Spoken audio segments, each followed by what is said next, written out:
Hello everyone, welcome to ABCD Index Wall program. My name is Neha and it is my great honor and pleasure to introduce Dr. Kamakshi Maheshwari, who obtained her PhD from Jivaji University, Gwalior in 2011. She has done MBA from School of Studies in Travel and Tourism from Jivaji University. She completed her BCS from Anna Others College for Women, Chennai, 2004. She's been working as an assistant professor in the Indian Institute of Tourism and Travel Management. She is managing many projects with different positions as coordinator of G20 for capacity building programs in India, nodal officer for rural tourism and rural homestay under Govt of India, coordinator of integrated regional tourism development program of Madhya Pradesh Tourism Board, and many more. Apart from this, she has written down many books, research articles, chapters, magazines, columns, newspapers, articles, etc. She has been honored by many awards such as Limca Book of Record in 2008, 2010 and 2012 for Polybag collection, Swachhata Hi Seva Award by Ministry of Tourism, Government of India in 2020, so for 30 women of Gwalior and many more. However, today we are here to learn from her life journey, Dr. Kamakshi Maheshwari's outstanding talent as a professor and mentor. This interview is an opportunity for us to explore Dr. Maheshwari's strengths, skills, and values. So, welcome, Dr. Kamakshi Maheshwari, ma'am. Thank you. Thank you very much. Thank you, Neha.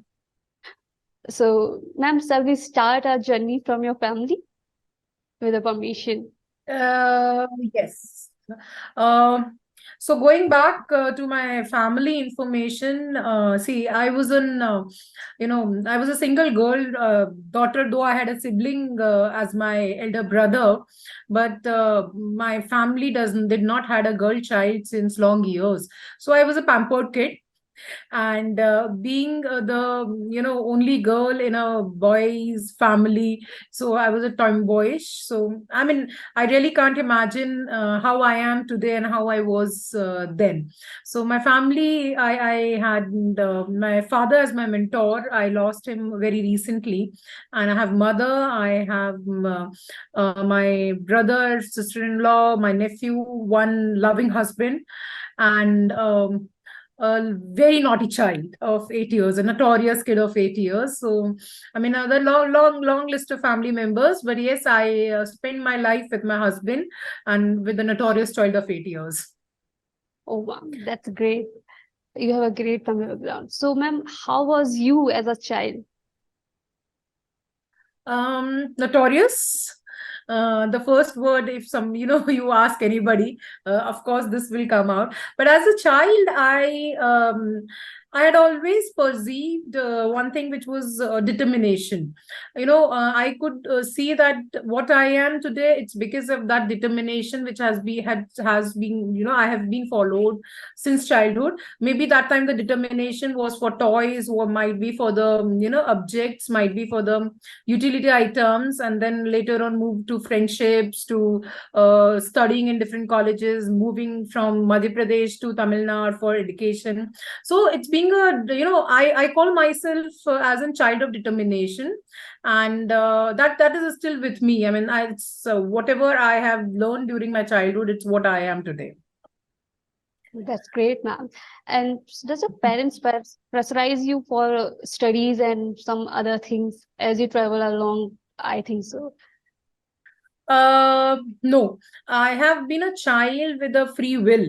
So I still remember traveling because my father was he always loved traveling. So he was a person who used to have the short trips always, used to move down to different places to learn history, heritage, culture. So I always used to accompany him. I mean, I remember right from the 13 year of age, I'm accompanying him for his different projects and different, different work of his interest. So I always remember I had my textbooks along with me. So when we used to travel, I used to sit at the back in the car that we used to have that small Maruti 800 of that time, and I used to sit at the back with my textbook. So my father used to say that, we have next half an hour or 1 hour to reach to the destination. So you study whatever you want during this en route, and then we'll go and we'll explore the destination. So I remember even, I had my brother's wedding. I was in 12th standard, and my family wanted to do shopping. I hail from a typical Rajasthani family. I'm from Rajasthan. So, I hail from a typical Rajasthani family where weddings are a big fat family weddings, and, with all that pomp and joy and all those things. So they used to shop, and they used to, pull me out from home. Ki, nahi, nahi, it's a time for shopping. We need to go for shopping. And I still remember I used to sit on the peon's stool just outside the showrooms and the shops, and used to study.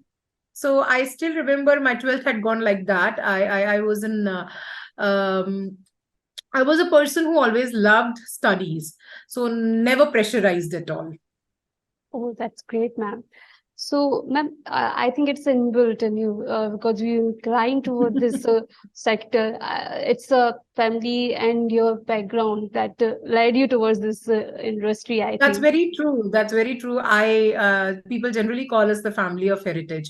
So my father was a person of heritage and culture. My brother is a person of history and heritage, and so I am. So I guess it's in the clan. So, ma'am, one more thing. Who helps you in making career decisions in family? To be very frank, the career decision, initially, of course, there was my father who guided me. And I will make it that way that, I never wanted to come into the field of tourism and heritage and culture. Let me be very frank. I'd gone to Chennai to study the company secretaryship. It was basically the bachelor's of company secretaryship. I wanted to pursue CA or CS. I never wanted to do this. So I had gone to Chennai for that purpose. I studied bachelor, and then I wanted to pursue my CS and CA from Pune. I took the admission in Symbiosis. Then all of a sudden, my father said, no, you go to travel and tourism. That is the upcoming field.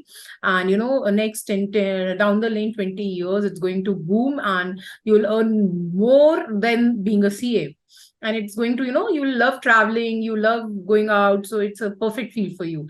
So I and my father had that cold war for a number of months in my house. No, I don't want to pursue this, I want to pursue that. So he said, no, I want you to pursue masters in travel and tourism, and I want you to do the doctorate, and then, have doctor in front of your name instead of having CA in front of name. So we had a lot of cold war, a lot of discussion, but as I said, that my father has always been my strength. So ultimately, I had to kneel down. So I said him, see, let me give a try. I'll give 1 semester try for your masters in travel and tourism. So if I do not like it for a semester, I'll take a drop and I'll go back to my CA. So we had this kind of a condition, and then, but I loved it. I mean, the moment I joined and the moment I started, studying masters in travel and tourism, I found that yes, I am this person. I'm not a person of numbers, rather I'm a person of trails and traveling. So this is how it happens. So my career decisions, mostly it was actually governed by me, but somewhere or else I always had my father to suggest. And after my marriage, it's been like 12 years of it's 10 years of marriage, 2 years of courtship, so I would say it's 12 years of getting together. My husband has become my backbone for my decisions. So now I would give this credit to my husband, that it's him who has always been into my career decisions also. And I would rather give this credit to him, that what I am today, being a female today, sitting here doing this interview, it's all because of him, because he was always there to support my decisions. I think your father is a great far thinker. That Yes, he was a visionary. that motivate you and become a backbone to you to choose this career. Yes. Because from decades ago at the present time, thinking about the tourism and travel industry and making career in it, it's a part thinking policy, I think True, so. true. I started doing it in 2004, so it's long time. It's to Yeah, it's long 2023. journey, and today it's flourishing day by day. So I think it's a Yes, great. So, ma'am, let's move to the next session. Uh, it's please. your yeah. It's sorry. Hello. Please. Yes. So, ma'am, let's move to your next journey about your research areas and career. So, what is inspired you pursue a career in tourism and management? Uh, Tourism and travel management, research journey. If I talk about, the inspiration was my soil. See, I'm a person from Chambal. You know, I was born in Madhya Pradesh, specifically in this Chambal belt, which people know because of Fulan Devi, the Bended Queen. So I was born in Chambal. I had my almost 10 year almost 10 12 not 10 12, rather, almost 15 16 years that initial education was in this particular area. And I had always seen that whenever people spoke about Chambal, they always spoke about Fulan Devi. They always spoke about dacoity. They always spoke about that. People. It's more about it's more about dacoity. It's more about getting getting into theft, getting into thugs, and all those things. So I never liked it. And the love to this soil was so much that I really wanted to discover, research, and study. So my inclination towards doing masters in travel and tourism was only to understand that what all different way we can explore tourism, and how a particular place can be actually put into the tourist map. So what exactly is travel and tourism apart from traveling, because traveling is something which I have been doing since childhood. But I really wanted to know, is traveling and travel and tourism, tourism and travel both differ. So that was the first reason I wanted to find out the difference between travel and tourism. Tourism is the same, what I travel, or traveling is something else, and tourism is something else. And the second reason was, of course, the Chambal. My research, right from the day one I started getting into this field, is on Chambal. When I was when I was a kid, as I mentioned, at the age of 13, I had joined one organization known as Indian National Trust for Art and Cultural Heritage, which is INTAC. So INTAC has its chapters all over the world, and Gwalior also had its chapter. My father was the member of it, so I also joined it as a student member. So I started understanding the culture, heritage, monuments, buildings, right from that time. So it's my pleasure that I have been part and parcel of many documented heritage monument documented program. I have been to heritage monuments, understood their architecture, they're built up, whether they need conservation or they are at the risk or whatever. So that had actually led me to take my research only in the part of heritage.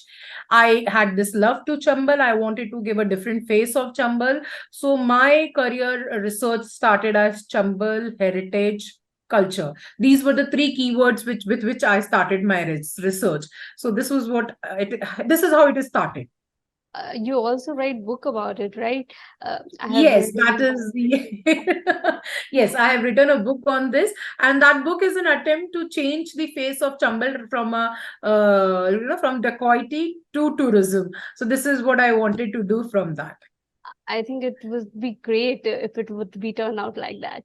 So, I ma'am, just hope, I just hope. how do you stay current and informed in your field? When I talk about heritage and culture, I always say that is inbuilt. See, you, me, everybody of us have some heritage and culture back to us, and it is every day's. I mean, heritage and culture is something which will never get outdated, which will never, which will never fade away, and you will not have inventions and innovations in it. when we talk about getting updated in my own field, or maybe the field of research in tourism and culture, then there are a lot of organizations which work for the purpose of heritage. Say, for example, Aga Khan Foundation, ICOMOS, then we have heritage societies, then we have Intact. So there are a lot of organizations who keep doing different projects, keep doing different work in heritage. I mean, to all young researchers, I can just say that when you want to be in concurrent in your field, the first thing is always read. Read as much as possible. Read the latest one. Do read the last, I mean, the older ones, and then read the latest one. Because I get concurrented because I have read the previous ones and I'm reading the concurrent ones. So I can make out the differences. I can make out the impact. I can make out the something which is happening now and which was not there during the time when I was researching, when I had my journey of research. So my way of being updated is always reading, the first thing. The second is observation. I'm a person of observation. I'm a person of experience. I do not believe anything until unless I see it and I experience it. So I'm a person of experience, I'm a person of observation, and I'm a person of travel. I love traveling. Whatever I read, I would like to take it, travel and feel it, so that I can make it sure that, yes, this is what is happening or this is what it is there. So read, travel, observe, experience. Oh, that's great, ma'am. And how do you see research activities in your field of tourism, and what major things in India achieve and what we should focus on? Do you think about that? When I talk about Indian research academia or Indian research societies, then we still need to take a leap on it. I mean, the researchers which are happening in India are, yes, they are good. They work on concurrent topics. The researchers, the young researchers, scholars are working on concurrent topic, but at the same time, as I mentioned, that they leave the base. The base has to be there. So India is developing with the research system, but we still has a lot of things to adopt. We have adopted the new system of research techniques. We have adopted the new ways of doing the researches, the tools, the methodology. All those things has been adopted. But we always forget about it that India is not a country. It is an emotion. It is a soul. And our researcher generally miss that particular soul in their researches. So I go through a lot of young researchers doing research, putting this quantitative technique of doing researching and coming out with a lot of outcomes. But sometimes I fail to understand that tourism is a big way service industry. Tourism is a field of emotions. Tourism is a field where we do need a human resource. It is a human intensive industry. You cannot just think about having a robot in tourism industry booking the tickets, or I mean, for booking the tickets online, which has become totally digitalized, also we need human being. It cannot happen by its own itself. There's no process, there's no mechanism, there's no machinery. So whenever we research in tourism in India, what we lack is understanding the process, understanding the base, understanding the foundation.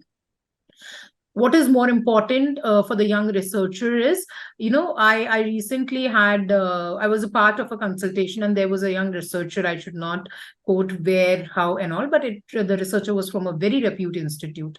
So the researcher was speaking about data. And then I asked, okay, now you spoke about all the data. Tell me the facts behind the data. The sample size was, to quote for India with a population of crores, sample size was 6,000 something. So I said, it's what? The data is actually obsolete for me, because it does not even contribute to a considerable amount. So I always say the young researchers follow the data, quote, pick it up, data, show it. But what they need to understand more is that how you are going to qualify this data. The quantification is good, but it is very much important to understand the qualitative nature of your research. Research should always lead to an outcome. Doing research, writing research papers, writing dissertations, writing research reports is good, but what happens next? Yeah. So you become a reading material for another researcher, basically. And the young researchers, I mean, I always feel that, tourism is not a field to be a reading material for another researcher. Tourism is a field where your research should lead towards certain implementation. Your research should give an idea to implement further. So that is where what I feel that young researchers should think about. It's not only about data, it's about how, why, and how it will lead. That has to be understood. So, ma'am, next question.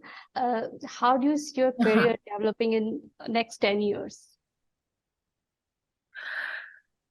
Quite a hard one.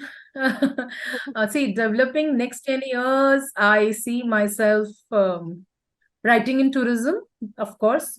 I mean, I love to write. I have a lot of, titles in my bucket list to write on.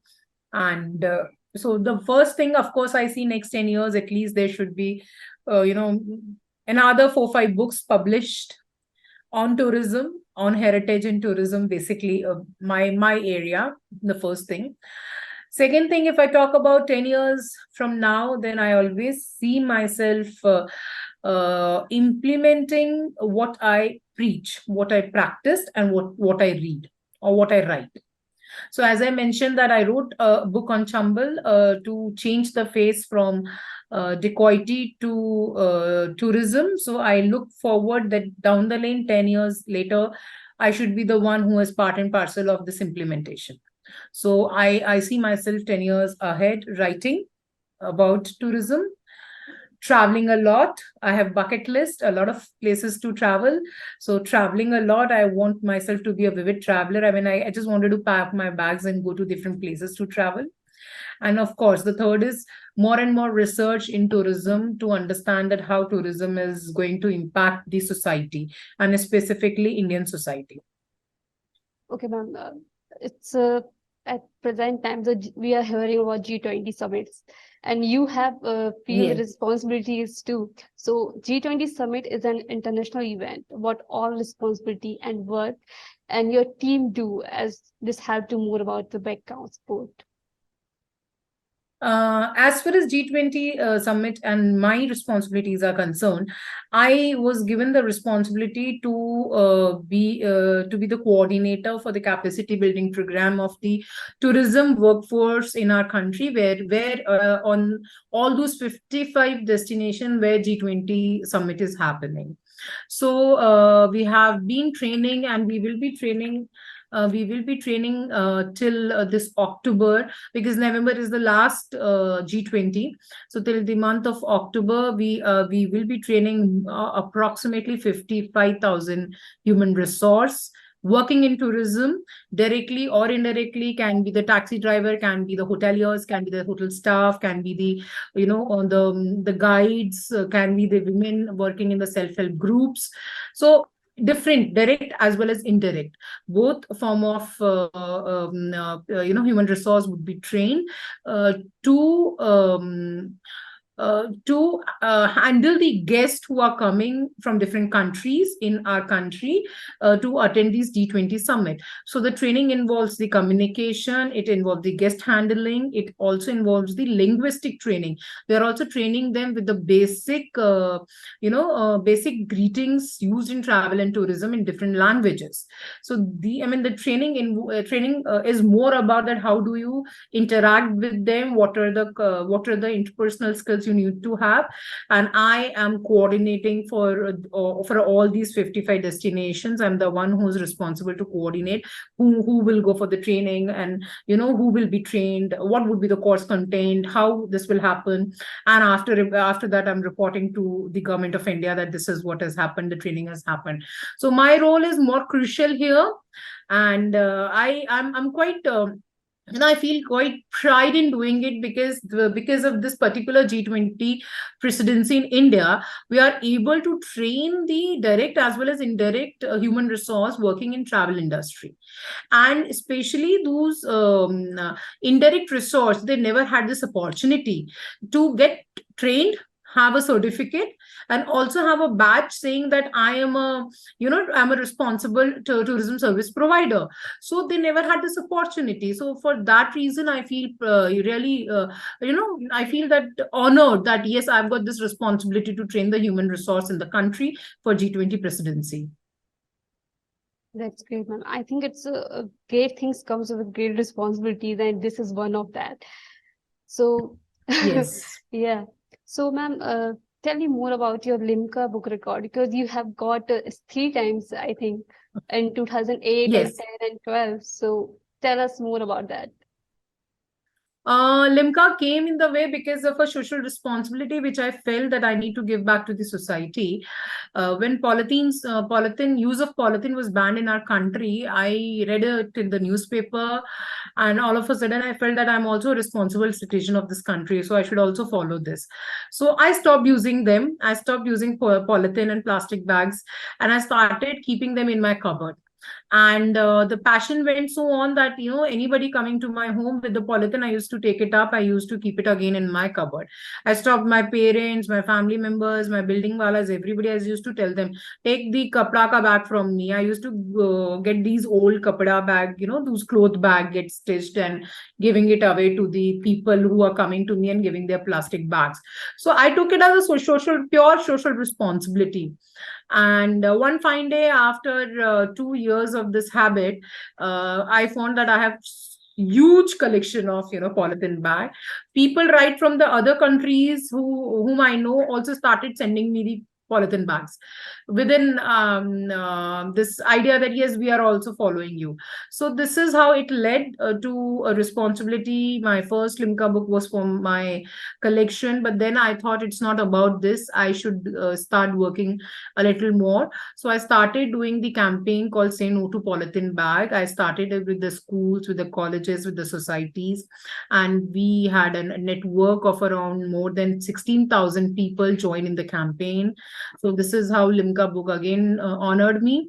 Third time they honored me for opening up different self-help groups of women's, which whereby we trained them to make the old newspaper bags, old cloth bags, and we connected them to different stores in India to buy those bags and stop using the plastic and polythene in their stores.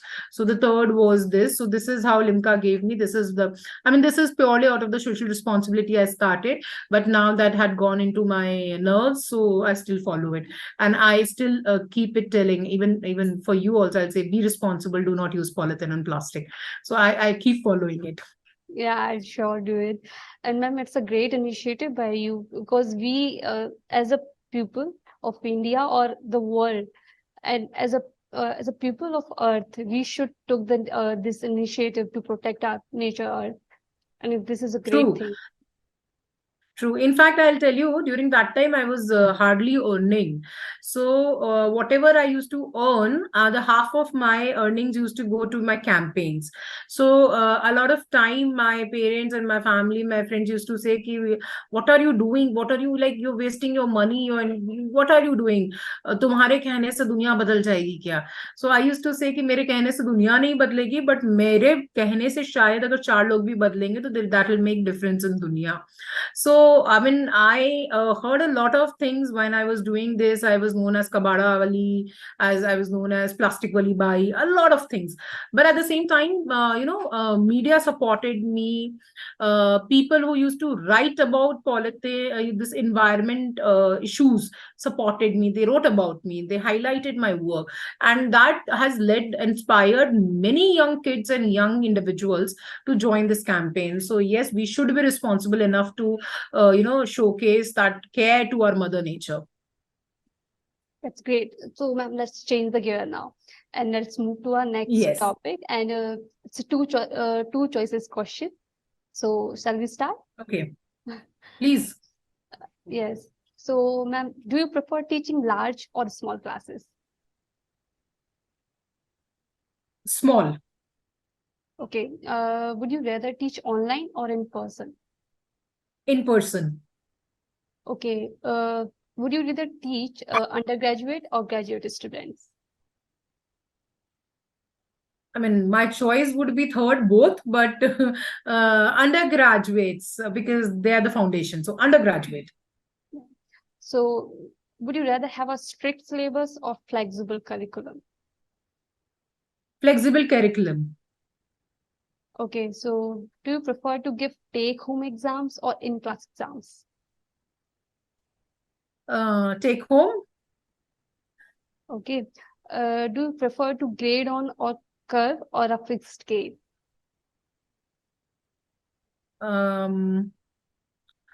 Grade on the work. That's great. So, ma'am, okay, let's move to our rapid fire question. Okay. Okay.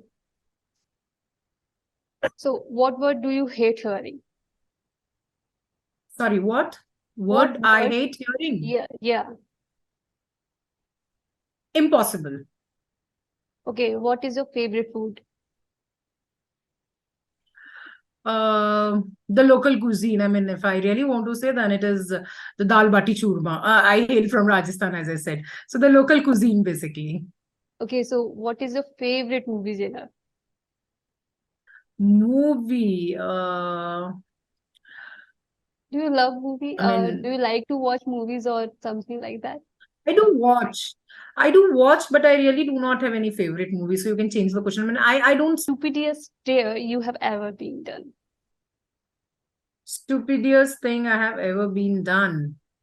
I remember I had an intern, and I mean, he hailed from a very, very rich family. So the stupidest question I've ever asked in my life to him was like, how do you manage so big home? And he was like, ma'am, we have servants. I said, oh shit. So of course, I mean, that is the stupidest question I've ever asked to anybody in my life. Okay, ma'am. So what is your favorite quote? My favorite quote is something I wrote in my book also, that is like, never leave behind anything except your footprints. So that is what I say, that, my favorite quote is this: your footprint should always be there wherever you go and to whomsoever you meet. Okay, ma'am. That's a great question answer session with you. And one last question. What Yes. is one advice you would like to give to youngsters who are going to choose this career? The advice to the young researchers is that do not become one among the crowd. Do not follow what is being followed by everybody. As I mentioned, that, try to have certain sense of researching, that why are you researching? The first and foremost question should always this: why are you researching? Even if you write a research paper, you should have that motive, that why are you writing this research paper? Research paper should not be written only for the purpose of just, yes, I am writing this. No, I want to write, it will get published, I'll get marks. Because many young Indian researchers these days are actually doing this research, writing research paper, for getting published, for getting required marks to complete their PhD purposes and all those things. But I always, I'll give advice, then don't do it just for this purpose. The first question you should ask to yourself is, why I am researching, why I am writing on this particular area. Do not do not go only by data. Try to have some qualitative narration of your data. Try to fix up that, I always see the young researchers, they do not understand that every coin has a two side. So when they research, they write about one side, they forget about the other side. So when you research, try to unbalance the negative and the positive of your research area. Do not follow only one side of the coin. The third advice I would give to the young researcher is that have your own analytical understanding, apart from taking the secondary data, or apart from the literature review. You yourself should have certain understanding of that particular research area or of that particular research topic.